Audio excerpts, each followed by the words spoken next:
Hey everyone, I hope you're doing well. So in this short video, I would like to review hypothesis, null hypothesis, alternative hypothesis, power, and p-value. So let's say you're doing research, you're trying to prove there's a relationship between smoking and lung cancer, okay? What you're trying to prove is called alternative hypothesis, okay? This is the project, this is a research that you're doing to prove there's a relationship between smoking and lung cancer, and this is called alternative hypothesis, and this is supported by something called power. So if we increase the power, we will increase the alternative hypothesis, and this is what you're trying to prove.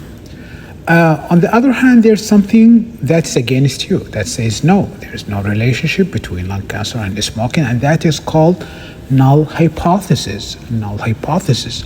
And to know the null hypothesis, we use something called p-value, and p-value is the evaluation of null hypothesis, and we have numbers.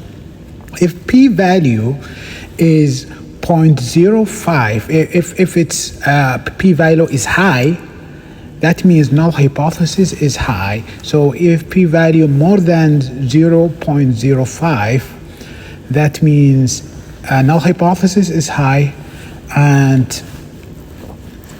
there's no relationship between what I'm trying to prove. Okay, for example, in this in our example, there's no relationship between smoking and lung cancer. Okay, but if p-value is low, if p-value below 0.05, that means null hypothesis is low and alternative hypothesis is high. What we're trying to prove is strong, and in this case we need to reject.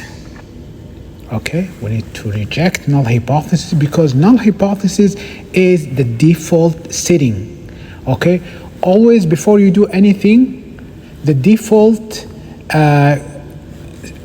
status for the research is there's no relationship. That's why you're trying to prove that there is a relationship, and if you have a low p-value, at that time you have to reject p-value, or i.e. reject null hypothesis.